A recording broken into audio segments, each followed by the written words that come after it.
Hello everyone, we'd like to thank you for watching this video. We are students of Xavier University of Louisiana, currently in a Black Health Disparities class. And this discussion that we're providing for you all today is focused on the drug wars and their long-term effects in the Black community. I'm gonna have everyone here to introduce themselves and we'll tell you a little bit about what we're talking about today. Go ahead. Hi, my name is Mia Perrette, and in this conversation, I will argue that the rhetoric used to portray the war on drugs increased negative connotations around health concerns, inciting and perpetuating stereotypical attitudes towards Black people, but especially Black women. I say this because language used in documenting the health crisis and legislation created around the war on drugs during this period and presently consists of diction that reflects an accusatory and shameful approach rather than sympathetic, compassionate, and rehabilitative system. This presentation or this conversation will also discuss ways in which the war on drugs maintains the systemic oppression of Black bodies by highlighting language used in past and present discussions of the topic, and I will also allude how current approaches reflect colonization beliefs and structures which oppose the functionality of Black people and their communities. Very well said. Hello y'all, my name is Taylor, and in this conversation I will argue similar to what Mia said, but kind of a shortened version. The media that white people specifically displayed of Black people harmed them in the sense that, they weren't necessarily portrayed in the best light that they should have been. While on the other hand, the media that was covered by Black people for Black people actually uplifted them as they used that for an outlet. I said this because certain news outlets created negative stereotypes while songs that were used in exchange, I guess, were positive coping mechanisms instead. This conversation, it would include specific instances such as Black mothers in the past and present, and also certain songs that I was mentioning for those news outlets, so music outlets.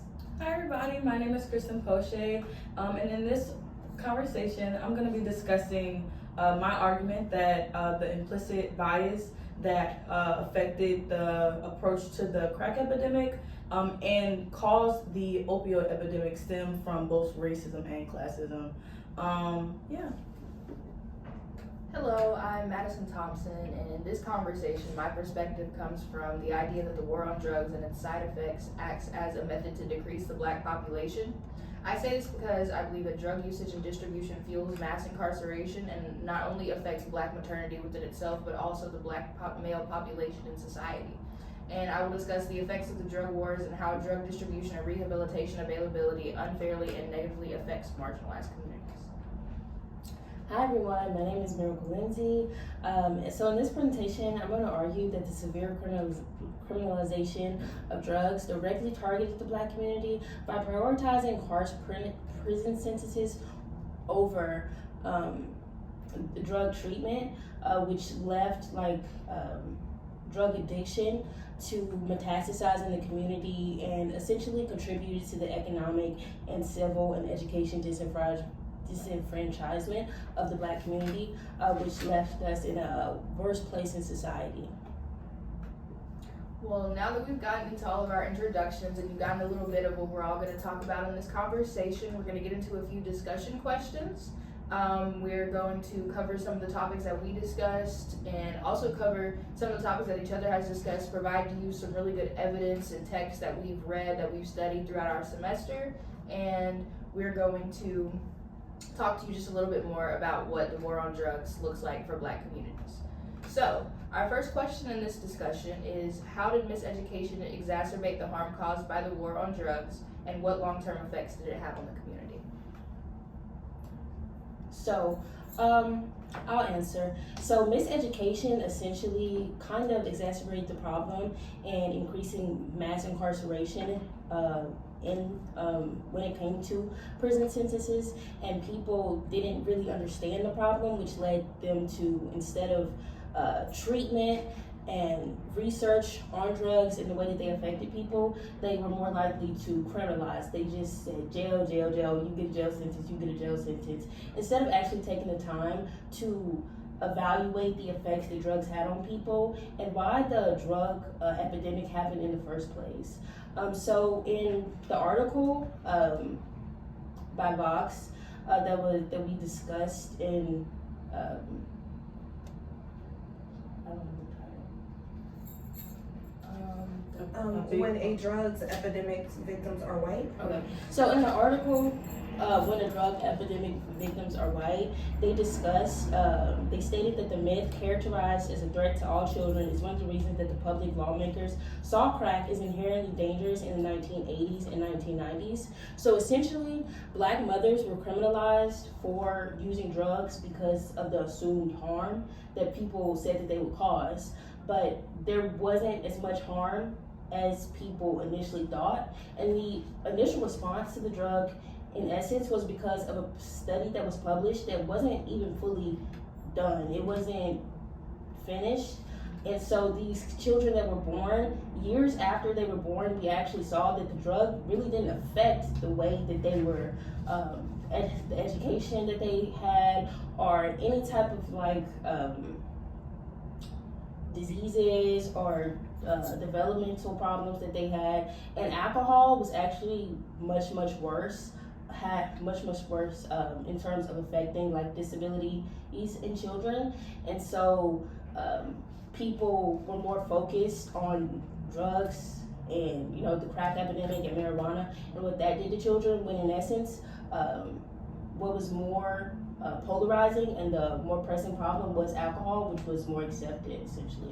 I actually remember that that article that you're talking about, and the doctor that performed those studies, he actually was very regretful at the end because of the myth that he proliferated.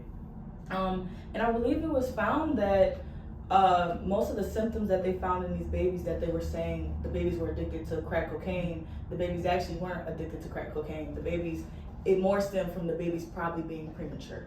So, you know, that's very interesting. It's very interesting. Yeah. I really like, or the focus that you pointed out of how like it turned out in the end that the problem wasn't really the crack, it was something else, because it was portrayed like that and media coverage portrayed it like that. So really focusing on like the words and phrasing. Going back to that Vox article that you quoted, it said, well, let's go back a little bit about Richard Nixon. I know that's kind of like a buzzword when it comes to the conversation on war on drugs.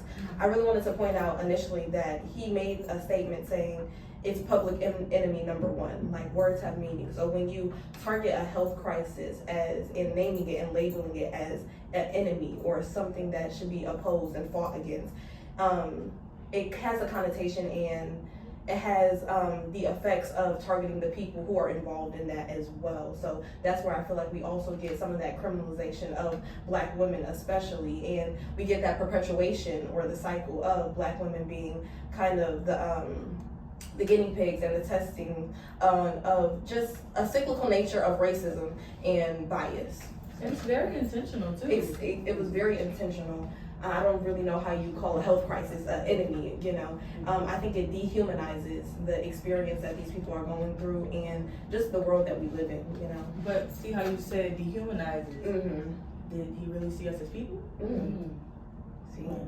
So I think that there was definitely a lack of journalistic integrity when it came to the war on drugs, because people were more concerned with getting headlines out than actually fixing the problem. Yeah. And that's why the crisis got to the point where it was. And when you have like trusted or credible sources, just portraying a certain type of narrative, of course you're gonna have people who gravitate toward that narrative and take it for what it is. So that also adds to the issue. We're unable to really have the necessary conversations because everyone is falling into the propaganda of sources. And on your note about Black maternal portrayal, there was a section in Killing the Black Body by Dorothy Roberts where she said, in the focus on maternal crack use, which is stereotypically associated with Blacks, the media left the impression that the pregnant addict is typically a Black woman. And she further adds that the monstrous crack smoker mother was added to the iconography of depraved Black maternity alongside the matriarch and the welfare queen. Crack gave society one more reason to curb Black women's fertility. The welfare queen. Yeah, the welfare queen. Yeah. So I definitely think like this was really more like, I don't want to say a game because like it's a crisis. Yeah. But from the outside world, it looked like a game. It's like, how many ways can we deplete the Black population? How many ways can we undermine the Black population? And how many ways can we make Black women feel less than? I really like what you said, and quoting the Killing the Black Body by Dorothy Roberts. On page 25, it's in like the first chapter. This quote that kind of stuck out. Essentially, she was saying something about, I'll just read the quote. All of these violations were sanctioned by law. And I think that really ties into what you were saying about just giving society another reason to attack or undermine the Black woman. When you have people who are, you know, making these statements and making these assumptions and stereotypes the norm or a credible source of how Black women are. I wanted to go into just about how the protection of the Black body and the portrayal of that. What are you guys' thoughts? Specifically, I'm gonna go back to again, it's like the carrot and the stick section in that chapter. Basically, she was talking about the like incentives that Black women would get during enslavement times for bearing more children. I think it really connected to what you were talking about, the policing of Black bodies and the control of Black bodies. I really just wanted to point out, like she said in there, that families who produce more children gain increased access to survival necessities, which I found to be like a very important point. Like, you incentivize and you coerce people into, you know, putting their bodies up for subjugation for just basic survival needs. It's like a lack of empathy, like that we were talking about, and that's dehumanization. So yeah. Just to add on what you're talking about, just finding the text itself, the carrot and stick. So just to read from the text, it says, although these methods were neither uniformly practiced nor uniformly successful, most slave masters used some techniques to enhance slave fertility. They rewarded pregnancy with relief from work in the field in addition to clothing and food. They also punished slave women who did not bear children, so it's like they had to force them. It's like either you're gonna be pregnant or you're gonna have other consequences, right? And the last part, they forced the slaves to breed. So definitely, it's a way of like, did they even see us as human? Because it's what they do. People do this with dogs. Exactly. It's a form of breeding. Right. Okay. Yeah, so I definitely agree with you. So essentially, like, people kind of use the Black body as needed throughout history. During slavery, they needed more bodies to produce more money, essentially. It was an economic perspective, and further on down the line, it was more of a trying to minimize the Black population because we weren't enslaved anymore. So essentially, there was no reason for us to be so such a like big presence in the world. So they really did things and incorporated things such as medical experiments and things like that to minimize the Black population, and not only minimize the population but also minimize the power of the population when it came to voting rights, when it came to health-wise, the communities, economic power, things like that were all worked into a system to demobilize essentially the Black community and what we could do power-wise. I think that taps into the Negro problem, and that also kind of backs up your argument as well, that all of this was on purpose to get rid of us, essentially. Right. You know, when after slavery was over, you know, they didn't need more bodies anymore. They actually were trying to dump us in an island, but they, you know, that fell through. And I do think that's a really good point that you made, that all of this abuse on Black people is intentional as a way to remove us and exterminate us, essentially, because they don't want us here. But another interesting thing, and I'd love to hear like y'all's opinions on it, is that kind of taps into what it is to be a Black American, especially like African American is like, technically we're just as American as everybody, like as white people, but it's not seen that way. Like, what do you guys think about that? So essentially, I think that people have kind of attached whiteness to Americanness, because when we essentially got here, we weren't humans. We weren't included in the population. We weren't citizens. So they kind of detached us from our American identity. And it comes up a lot in terms of like the diaspora when it comes to like African people versus African American people. Kind of separating us in terms of what we identify as works to kind of minimize what we are as people and essentially detach us from our African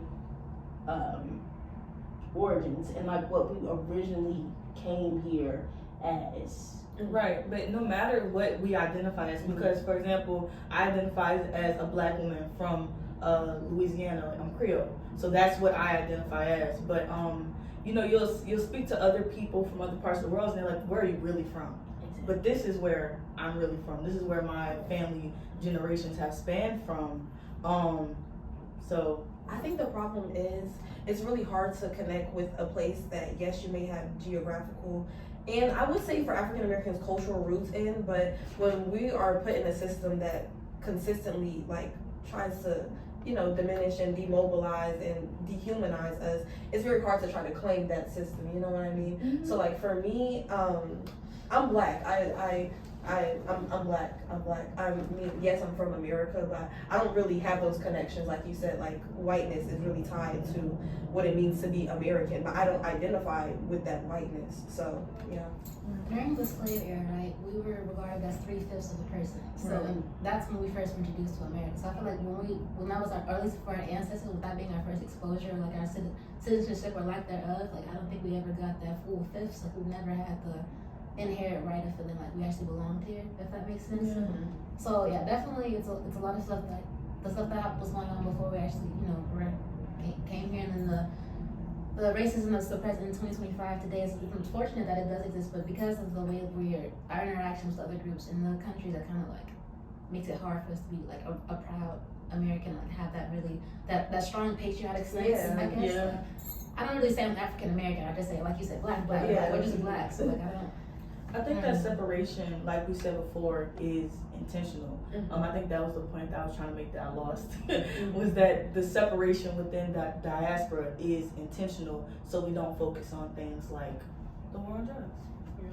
And I think it's also evident of like that lack of connection for like African Americans and black people in America due to the systems that we have here as well, like going back to the war on drugs and just consequential systems that you have brought up, like mass incarceration and things like that. The functionality of the nation kind of opposes the traditional blackness that we are rooted in, you know what I mean? Our sense of community, our sense of camaraderie, our sense of developing one another is often fought against and attacked in America. And on the note of systems, just wanted to bring up a topic, kind of sort of filter into our next question, not even kind of sort of filtering into our next question, the healthcare system. So on that note, what role do you all believe that the American healthcare system plays in the different approach to the opioid epidemic versus the crack epidemic? Because we definitely know that there's like a really big difference here. And not only is there a difference like in race, but a difference in like consequences and things of that nature. So what do you all see in that? Well, let's start off with how the opioid epidemic started originally. So the opioid epidemic was started by a pharmaceutical company called Purdue Pharma, and essentially they pushed this drug on doctors. They made they marketed this to doctors. They sent doctors on trips to Hawaii. They did all these things within marketing to have doctors push this on patients, even as far as getting a high level person at the FDA to sign off on the drug stating that it was not addictive, like it had no addictive tendencies. So doctors were, with this FDA approval and all this money that, they're offering you to give people this drug, and the most important thing with the opioid, with Oxycontin, was that they said that it had no drug ceiling, like no drug ceiling. So essentially, I could prescribe you 28 of these pills, and they said that you won't get addicted to it. And doctors are getting paid. So they push this onto people. Now, where the war on drugs and all this kind of ties together with black people is that these are opioids. They're not giving these to black people. They don't want black people to have these expensive drugs, and that kind of goes into the the myth that black people don't feel pain the same as white people, right, and stuff like that. So Purdue Pharma really changed the way that we see pain within the healthcare system, and the fact that they believe that black people don't feel pain is the same as white people. Well, why would I give you something for your chronic condition when I could give it to, you know, a white woman for, you know, her headache? And that's exactly what they were doing. You know, so in the article, when the drug epidemic's victims are white, it states, as Anna Lindblade, a Stanford psychiatrist and author of Drug Dealer MD, recently put it to me, this opioid epidemic in particular has penetrated the white middle class, and because of that, it's now being conceptualized as a disease instead of a moral failing. And I think that's where we really get into the different approach, because now that it doesn't affect just like white people, and that kind of goes to my argument as well. It doesn't just affect white people, it affects mostly white middle class people. So it's also like a classism issue, because, you know, the article also talks about like the meth, and how like meth was also kind of not as much as crack, but it was also kind of like a tough on crime thing, because it mostly focused on poor white people and not, you know, so this is middle class, upper middle class white people. So, you know, now, you know, it's a problem. Yeah, and like that problem is like, it's not seen as this crisis, it's seen as a cry for help. And it's like, that's not, you can't say that this is a cry for help because of a position. Because at the end of the day, like, if we're being completely and totally honest, those people of those lower classes, those people that are in poverty, they are in so much more vulnerable positions. And like in that same article, it talks about a little later on, it says, is it any wonder then that the crack epidemic led to an incredibly punitive, tough on crime crackdown focused on harsher prison sentences and police tactics, while the current opioid crisis has led to more compassionate rhetoric and calls for legislation? So like, it's like you have these two separate groups of people. One of them is seen as just a cry for help, and the other one's seen as this crisis, this crime, and you're punishing people for, honestly, I'm not gonna say something they can't help, but something that is a cry for help. Like, addiction is a struggle. Addiction is not a crime. Addiction is an issue. It's mental, it's physical. Addiction is something that requires help, requires assistance, not a prison sentence. I can't help. Oh, go ahead. Oh, okay. So I just wanted to like kind of bring up back to the question about the differences. I think one of the main like things that the differences in the treatment of the different epidemics kind of goes back to is the way that they started. So you talked about how like the opioid addiction basically started in the healthcare system. Yeah. And so versus that, when you go back to like the crack epidemic and how it started, so like crack cocaine was essentially like a party drug, and it was reserved for the upper class. But when you like mixed it and you kind of diluted it down a little bit and created a different form of it, it became a lot cheaper. So it was able to infiltrate lower classes and essentially like the hood. So now poor people were getting access to the drugs, and that goes back to how the drug epidemics were approached. Basically, it was poor people versus middle class people or rich people who had access to the different drugs. So poor people, they had access to the crack cocaine, and so it was just like rampant, like, okay, these are homeless people on the street, you know, they're getting high on crack, they're going in like alleys and things like that. And that goes also back to like the media perspective of how they were approached, versus the opioid epidemic is like, it's in rich middle class neighborhoods. These are suburban moms who are addicted to drugs versus, you know, just people who are Black people. yeah. I was saying, I can't help but think of the show Intervention, if y'all heard of that. I want to say it was on A&E, one of those channels back in the day, but basically it's a show where all the people around the world, like throughout the United States, like they will go on the show because they were addicted to some form of drug, right? But there were never any portrayals of Black people on the show. So always it was like like you said, the cry for help for white people specifically. It was like crack, meth, or even worse compared to like the Black people that are doing this on the streets. They're getting like immediately put to jail for it. There's no intervention for them. Like where's the episode, right? So it's just like it just goes straight from the point. Like even though they're doing the same drugs or even worse, like they're still gonna be prioritized in the sense of getting treatment, or like the sense of like, no, it's deeper. Like we can save them. Like where's like again, where's their episode? Where's their time for reliable? if that makes sense. Yeah, I think this is a very important piece of the conversation, how it's like portrayed, because not only does it kind of alludes and re-emphasizes the notion that like people who don't meet that certain like economic or socioeconomic position aren't, they aren't important in America. They aren't worth the fight. They aren't worth the interventions. They aren't worth the help. They are worth the punishment or the ridicule or the anything else, you know what I mean?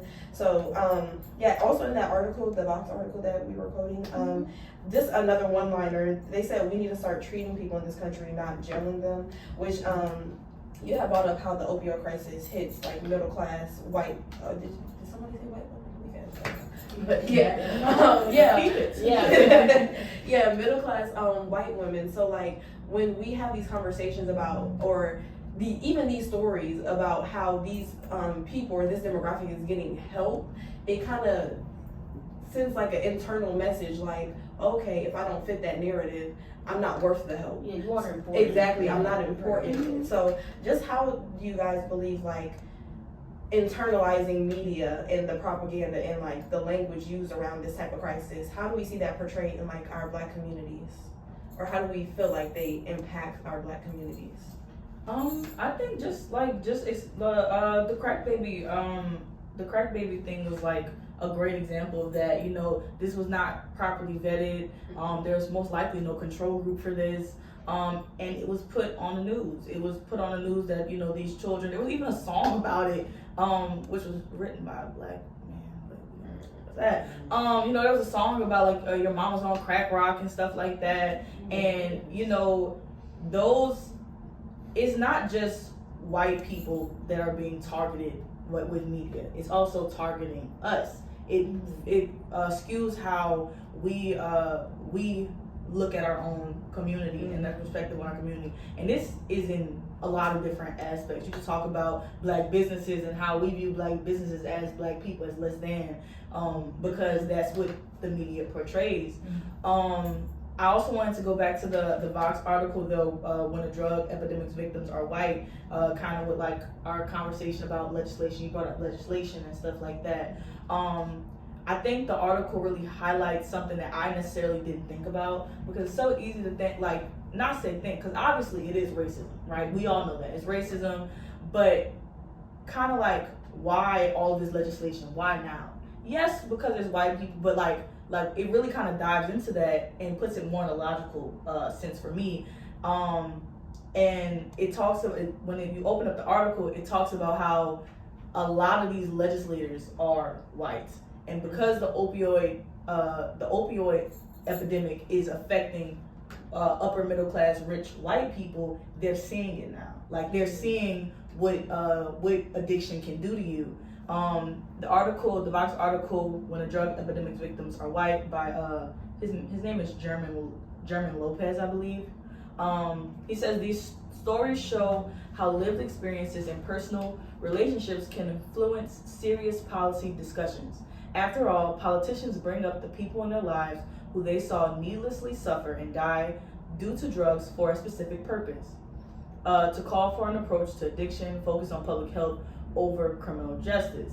So essentially, and it does make me mad a little bit, it takes for this to happen to your brother, your cousin, your sister, for any policy to be put out. And that is an issue within itself, but also it goes into how like there's a disproportionate amount of Black people. Just like we talk about how Black people are killed and massively incarcerated at a rate disproportionate to our to how we show up in the population. It's the same here. We are not in legislation. We don't show up in legislation, proportionally to our percentage of the population, and I think that has a direct effect on policy, like these policies being put into place.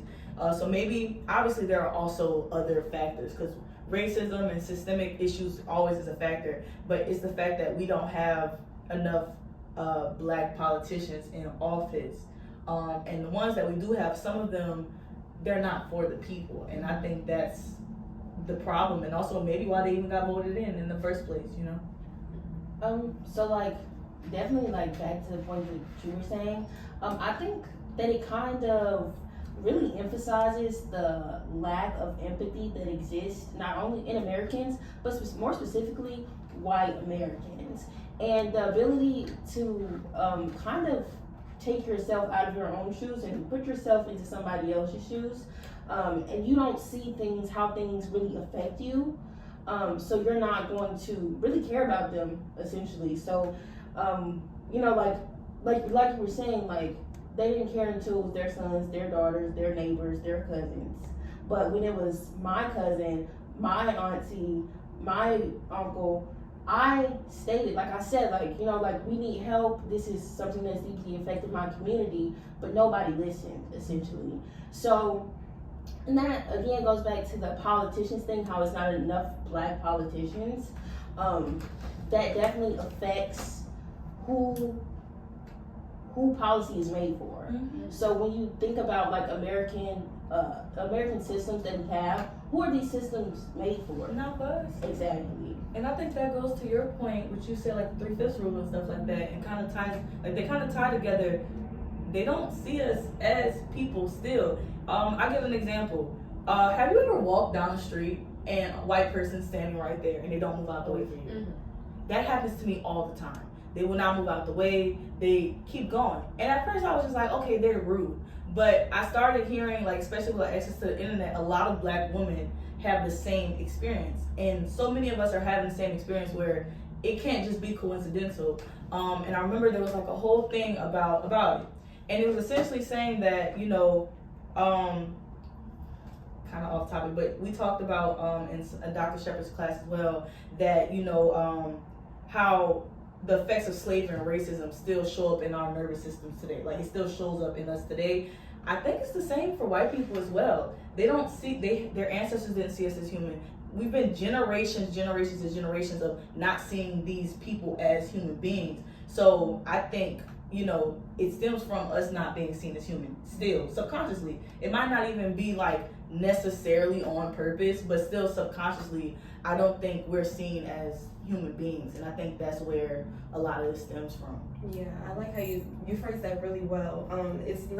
It's not only systemic, it's also habitual. Mm-hmm. Like, they are raised in spaces to not value Black presence, so they don't even I feel like it's to a point where they don't even recognize that what they're kind of doing. Like, I feel like some of them don't even recognize like that they don't know that they're coming off rude. They don't understand like where, you know, their interactions with our Blackness comes from. And I think that again goes back to enslavement, how you put.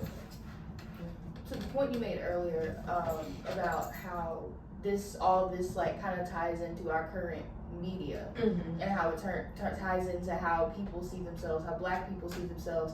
I feel like you're looking at something where it's like a window versus a door. Mm-hmm. And for the Black community, you're looking through a window. You see all the negativity, you see all this drug usage, you see the condemnation, you see the increased prison sentences, but when you look at the white population, you're looking at it through a door. There's a cover-up. There's something between you and the truth. Mm-hmm. Sure, we have this opioid crisis, but here's this door. This isn't gonna completely and totally let you in. It's gonna let you see that people need help, but it's not gonna let you see that the healthcare system influences this. It's not gonna let you see that these same people that are addicted to drugs aren't getting prison sentences. It's not gonna let you see that they're affecting parts of the population, and it's not gonna let you see that it's bigger than just that white middle class. But when it comes to Black media portrayal, it's look at all these Black people on the streets and how they're affecting everybody's community. Right. I like how you use the symbolism of like a door, because it also alludes to like an illusion of almost getting that access. Like, when you think of a door, you think of having the ability to get through. Yeah, to get through the door, Yeah. to open the door.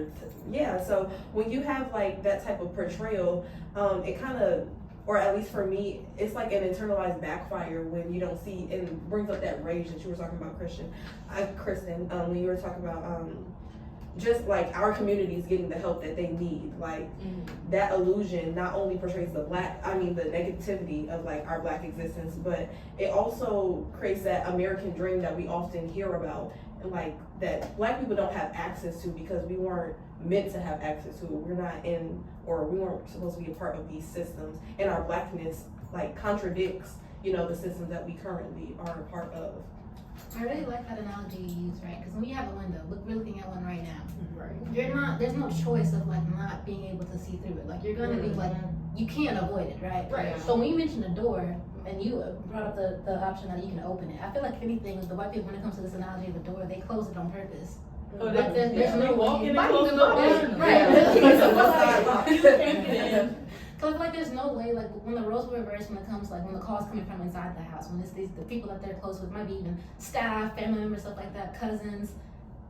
What makes you think the person you saw on the street doesn't have a family? Or like that's like, I know whenever someone sees a homeless person, like that's someone's baby, or like that's someone, like of course they have someone, loved ones in their life. They might not be present right now, but of course like they're still human at the end of the day. But that goes back to our initial topic, like they don't see us as human. Yeah, Right. So, like, They don't think about that. I definitely think it's a choice. Like I don't think it's hard for me to believe that they didn't know or like have the empathy within them. They just chose not to express it or like lean on it because they didn't feel like they needed to, I guess. Because it puts them in a place of like they benefit from us not like even today, even though like the argument that like, you know, today's white people, you know, didn't do slave, like they're not the culprits, that was their ancestors, they still benefit from it today. I liked how you talked about the American dream, and I think it's kind of funny that the stereotypical American dream was originally based on like, you have slaves, like that's part of the American dream. You live in a white neighborhood where, you know, if a black family moves in, we're burning their house down. Like that is a part of the original American dream. Like you said, we were never part of that dream, you know? Yeah. So definitely agree with you on that. When it comes, it's essentially like an era of exclusivity. So the American dream was basically built on excluding people. And I think that kind of goes back to that wonderful analogy that you use about the door and the window. Also, when you think of like treatment when it comes to addiction, the door, like you said, you have the option to open it, but the window, you can open the window, but Not that. You ain't gonna jump out of it. exactly. You don't have that access to really like actually go through the window. Right. So like if the treatment is like on the other side of the door, white people have the option to open the door and get the treatment. Versus if I'm looking at the window, I'm seeing it like, okay, this is an option, but I don't have access to the option, and so that kind of closes off me to things that could help me, and again works to demonize and dehumanize people in this system, specifically black people who don't have access to these things. That's such a good point, because they all like, you know, like, well, there's these programs, like, you know, like there's programs that you can do, you know, there's addiction programs that you can do, you know, there's things that you can do, you know, you don't have to, you're not alone, but like you said, and that's a major issue in healthcare altogether, but that's like such a good like. Yeah, I was gonna say on the Great. window analogy. That was That on the window great. analogy, like Yes. even when you were talking about people opening up the door, that's way easier than even just looking out the window, but breaking the window. And not all windows open. And not all windows open. So Yeah, even if windows you not. try to like, some windows don't open. If you do try to open it, you have to break it, which is a hassle, which leads to like harm against yourself. You know, And And then you go to jail because you broke a window. Right. Exactly. Right. Right. Back to mass incarceration. Right. Yes.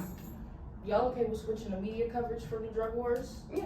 Okay, cool. So our next question that we're going to look into is, in what ways do media portrayals during the war on drugs, influence public perception and justify harsher policies toward the black community? And from this question, I got two more questions that we got to get to, and they kind of all tie into one another. So this next section of our discussion is really going to focus heavily on policing, drug sentencing, and what we believe would be a more ethical system to approach drugs in the black community.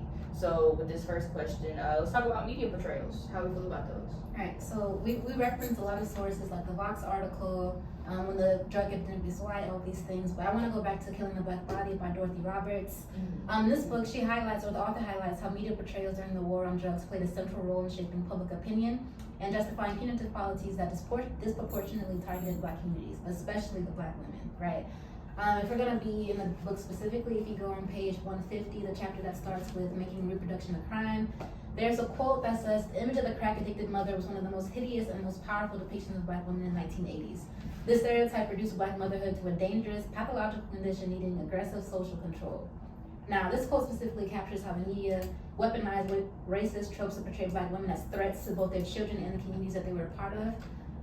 The author explains how the crack mother, or quotes on that, the stereotype, is rooted in racist and sexist ideas that justify the state violence in the form of prosecution. So that goes back to the mass incarceration that we were talking about. And I can't help but think of names like Darlene Johnson or Cornethia Whitner.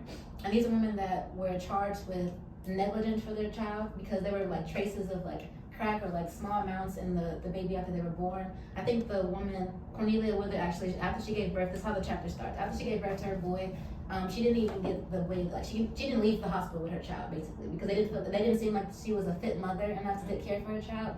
So basically, like all like, well, I can't talk y'all. It goes back to how the media was portraying like Black women, like if that one little instance, like they don't even know where it's stemming from, but because there was some form of drug found in the testing of the blood work of the baby, that was seen like, oh, you're automatically like an unfit mother, right? I think that kind of ties into your conversation about like the disenfranchisement of the Black community, like, and the need for like public health and assistance as well. Like, you instantly took a child from their mother, not understanding the implications of ripping a child from their mother. Like, but they was doing it back in slavery days too. Exactly. The nursing, you know, you can't. They would make Black women stop nursing their child really early to nurse a white child. Yeah. And so, actually, I wanted to point out a quote that I picked up. This is actually from Medical Apartheid, and it actually goes more into like the healthcare system and how that affects it. So, the author, she states, stripped of their freedom, their civil rights, and their family and community connections, Black prison subjects were almost as legally invisible as the slaves in antebellum experiments. Their invisibility was perpetuated in no small window into prison. Their invisibility was perpetuated in no small measure by the news media, which gave most Americans their only window into prison research. So when I think about that quote and what that means, essentially, is that when you criminalize someone for something that is an addiction, is a disease, you now have the right to strip them of their freedoms. You now have the right to kind of do with them as you please, and that really goes into slavery, where you're dehumanizing somebody, so now they don't have any rights, like almost like an animal type, like a pet. So you can essentially do with them as you want to, and you don't really face the consequences, but they still have to live with this, and that kind of goes into the disenfranchisement of the Black community. So when people they get these felonies and they are assigned these these harsh prison sentences, they kind of they don't get the access to the world that other people have, and it really goes into that Black trauma perspective of the healthcare system and how Black healthcare is approached. Because that Black trauma isn't addressed when you do go to prison, that is a very traumatic experience. So when you get out of prison, you don't have an education, you don't have the economic power that you have, you don't have the civil liberties that you have. So that kind of disconnects you from the world as a whole and creates this wall that disconnects you from other people. That's a very good point. I was writing dehumanization down as soon as you said it, and that kind of to me taps into like how we keep saying like all of this was very intentional. Going back to your argument, all is very intentional. Like you're an awful mother. Like you're an awful mother. Like you know that this drug is like making the babies addicted to crack. You don't care about your baby. We should just take your baby from you.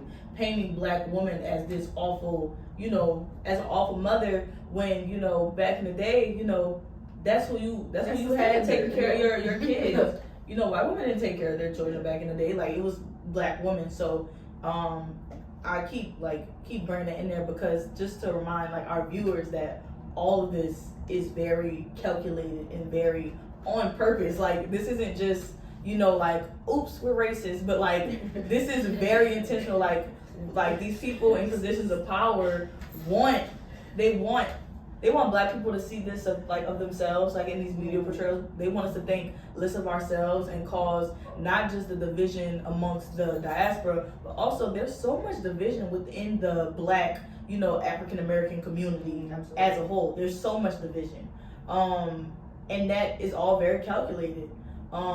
Yeah.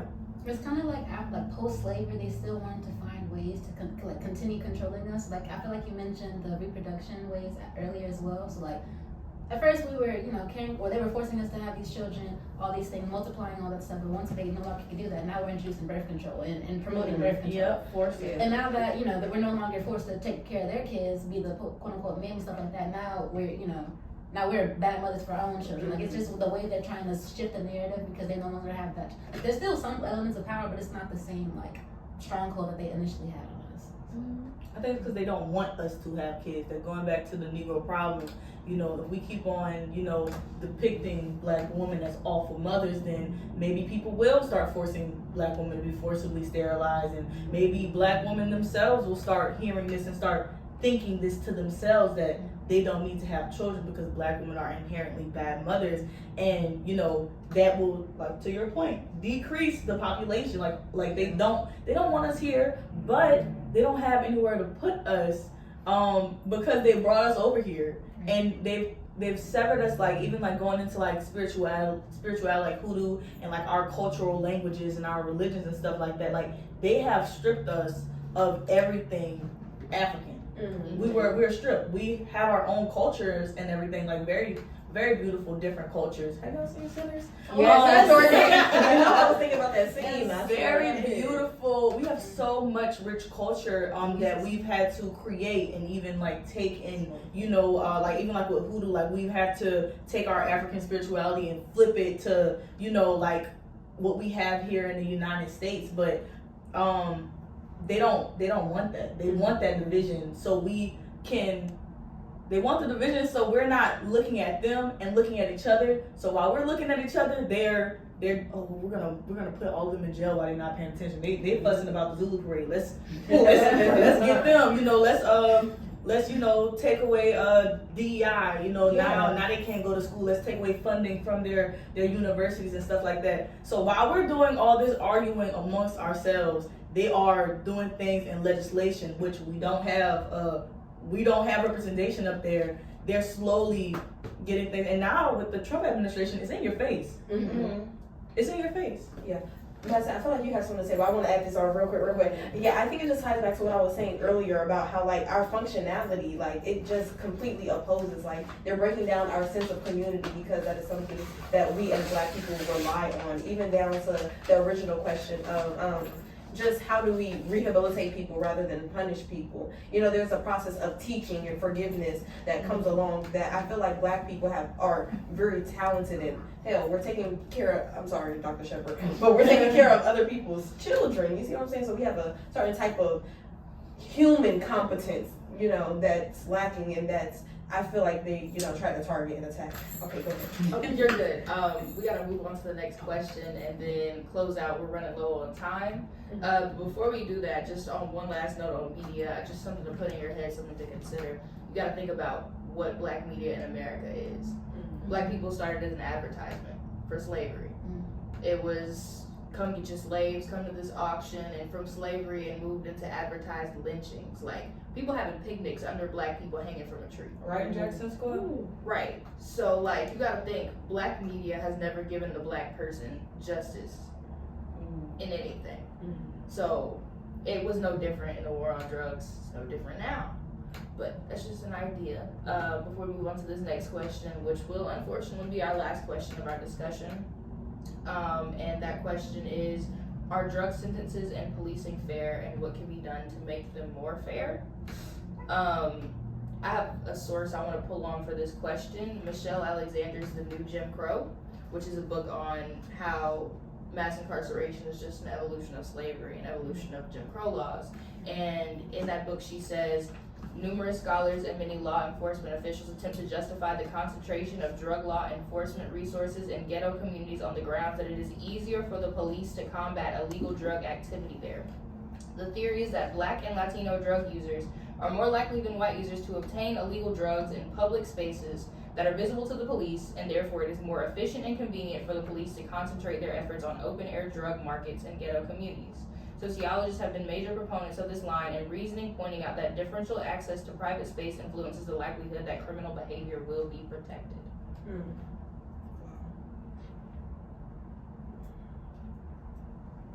You said something in there. Please reread it if I'm like not phrasing it right. But basically about how Black people would essentially cop more drugs. Have access to drugs more easily than other communities. Not so much that they would have access more easily, but that this access would be done more publicly. So Mhm, like okay. the buying and selling would be done more out in the open. Okay, yeah, because I was just going to pull up this quote from the United Nations that definitely says that Black people, it's been documented that Black people they use the same amount of drugs as other demographics. And I say that to say, I like how you like clarified that it's kind of like a humiliation ritual, like, they're doing stuff publicly, they're getting harassed and ashamed like publicly. So thank you for that clarification. Of course.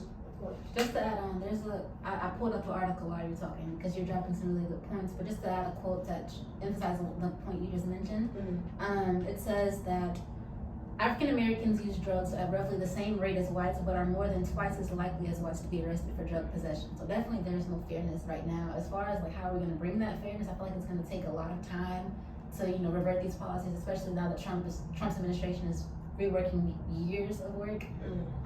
It's just going to take some time. It's over policing. I also think it's so interesting how, putting these policies in place took years, decades even of work, and one person and one administration could come in and undo it in a couple months. Were they really? It hasn't even been a year yet. Were they ever definite? That's what. Were they ever definite to begin with? Like, I'm literally wondering, how does that work? Like, how are we retracting civil rights? Because it's not affecting white people. Like, it's affecting white people, just not in ways that that might be very apparent. I think back to like a Twitter post I saw, somewhat unrelated, y'all, but like to a Twitter post. It was a white man saying, essentially, well, what are they doing to Medicaid? I thought they were getting rid of Obamacare.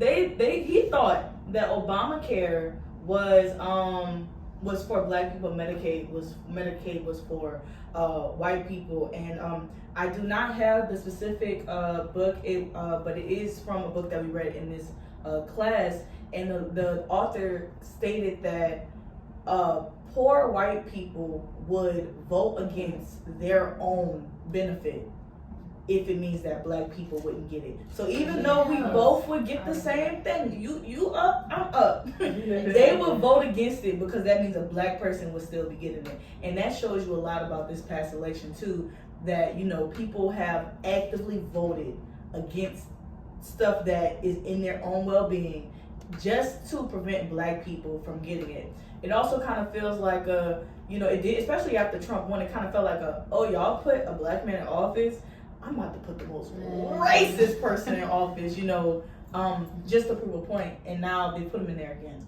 and the point is about to be made. Yeah, I think it goes back to your point that you were talking about earlier about how it really matters who represents us in legislation. Like, or how we were just talking about if these policies were definite or long term. I really want to see in future years or question the legislation being made around like opioids. How is that gonna, how long lasting is that going to be? I feel like, because it affects a demographic that is closer in proximity to whiteness and I guess economic access, those policies aren't going anywhere.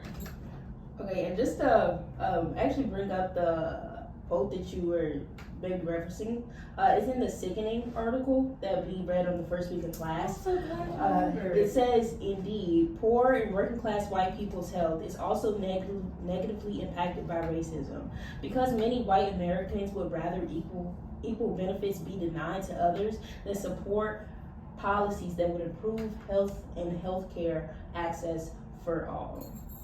Okay. Well, I hate to close this conversation when it's going so good, but we are short on time. So I would like to thank you all for watching our discussion. We hope that you learned something, enjoyed the conversation, or benefited in some way from this conversation. We hope that we can bring more awareness to the war on drugs and how drugs affect marginalized communities. And so before we close this video completely, we got a couple of things that you guys can do to make sure that the war on drugs has minimal effects in these marginalized communities, that we can uplift the Black community continually. So here's a couple of tips, tricks that you guys can implement in your daily lives just so we can make this better for everybody. So the first thing I would say is to vote. You're not just voting for yourself, you're also voting for, people that are incarcerated, that cannot vote, that don't have that right to vote. So you need to vote. It's not that Black people aren't running for office and running in these positions. That's not the problem. It's that people are not voting for them. So we need to be more represented in our in legislation. So we need to put more Black people in office. I also ask white people to get out of the bubble that you probably don't even know that you have. Or get out of that bubble. I don't think that just because something is happening to your cousin, sister, brother, that now all of a sudden it matters. It mattered way before it happened to your family member. I also call for schools like Xavier University of Louisiana to mandatorily put classes like this in health administration courses. I'm a health administration, healthcare management major, and also pre-med classes. I think classes like these need to be very important because a big issue that we see in healthcare is cultural competency, and doctors don't have it because they take such heavy science classes, and classes like these are mandatory. So I call for these classes to be mandatory. I also call for you to call your congressman and lobby for increased treatment and real recovery access. We don't need to just be staring out a window. We need access to open doors. Investing in drug education. Like there's the SAFE project, and there's also all kinds of other good foundations that are doing the work to invest do these things that we're talking about in this video. So investing in drug education, and also put treatment, not jail. Like we need treatment, not just for those legislators whose family are now being affected. We need treatment for everybody in all of these diseases.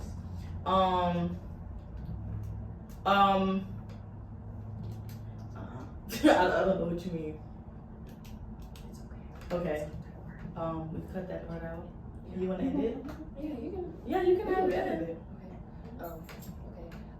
And last but not least, we want to put a really strong emphasis on public health partnership and how important it is to partner with your community and other organizations in your area so that everyone's working together. If nothing else, the Black community should be exactly that, a community. It's a group effort. It's everyone for one. So, if anybody else has anything else to add, or are we good? I think this was a great conversation. It was. I enjoyed talking to you guys. And I really thank you guys for watching and hopefully having your own perspectives and partaking in our conversation. Have a great rest of your day. Have a good one.